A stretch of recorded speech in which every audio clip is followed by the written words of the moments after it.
Inside an isolated maximum security prison in Colombia, there is a man named Luis Garavito, living separately from the other prisoners for his own protection. Luis only takes food and drinks given to him by those he knows. His guards describe him as relaxed, positive, and respectful. He's studying to be a politician, and upon his release, he hopes to start a career in activism, helping abused children. However, from 1992 to 1999, Luis Garavito was known as the Beast, who raped and tortured and murdered anywhere from 100 to 400 boys between the ages of 6 and 16.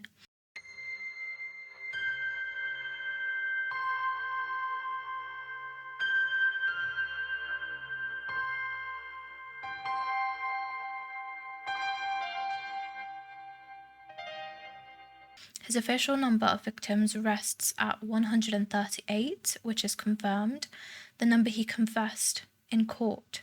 Police believe the number is closer to 400 and continue to this day to attempt to prove it. Before becoming an abuser himself, Luis suffered a violent childhood. Born on January 25, 1957 in Colombia, he was the oldest of 7 brothers, all of whom he claimed was physically and emotionally abused by their father.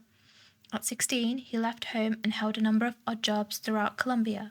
He worked as a store clerk and for a time selling prayer cards and religious icons on the street. He reportedly developed an addiction to alcohol and was known for his temper. Police reports stated that he had once tried to kill himself and consequently spent 5 years in a psychiatric care. Meanwhile, a decades-long civil war raged in Colombia, leaving several thousands of citizens homeless, fending for themselves on the street. Many of those were homeless children, their parents either dead or long gone, ensuring that no one would notice if they went missing. Luis would use this to his advantage in 1992 when he committed his first murder. The geographic span of his crime was enormous. He preyed on potentially hundreds of boys in Colombian towns. Careful about his crimes, he specifically targeted the downtrodden, the homeless, and the orphan boys who roamed the streets looking for food or safety. Once he found one, he would approach and lure them away from the crowded city streets by promising them gifts or candy, money, or employment.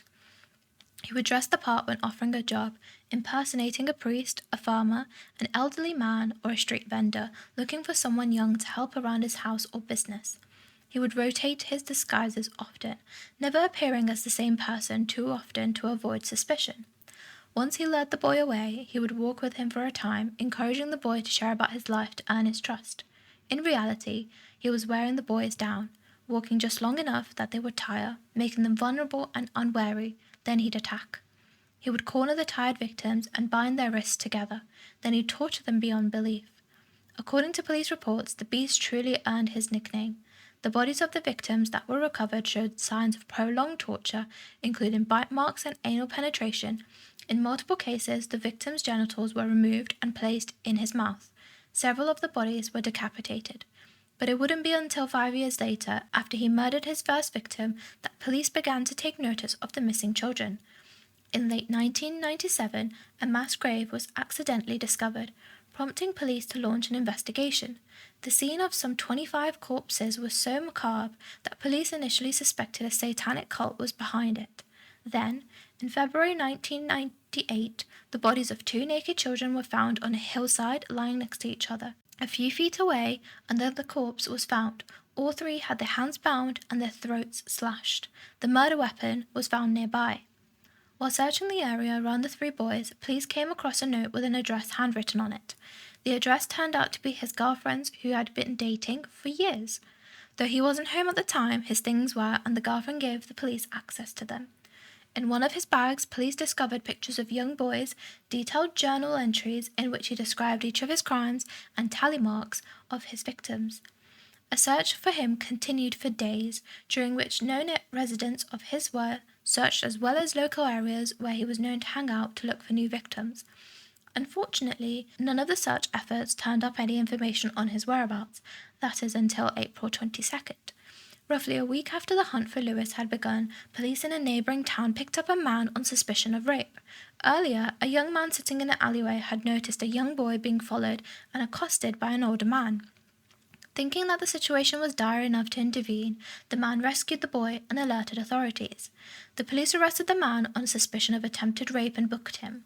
Unbeknownst to them, they had in their custody one of the world's deadliest killers. As soon as he was interrogated by Colombian National Police, he cracked under the pressure. He confessed to abusing 147 young boys and burying their bodies in unmarked graves. He even drew up maps to the grave sites for police. His stories were corroborated when police found a pair of eyeglasses at one of the crime scenes that matched Lewis's highly specific description. In the end, he was convicted on 138 counts of murder, though his other confessions continued to be investigated. The maximum penalty for murder in Colombia is roughly 13 years. Multiplied by the 138 counts he received, his sentence came out to 1,853 years and 9 days. Colombian law states that people who have committed crimes against children are required to serve at least 60 years in prison. However, because he helped the police find the victim's body, he was given 22 years, which is appalling. In 2021, he made a very public plea for his release, saying he has been a model inmate and is living in fear of being killed by other inmates. However, a judge denied the request because he had not paid a fine for his victims that roughly totaled $41,500. He remains behind bars but is currently looking for parole.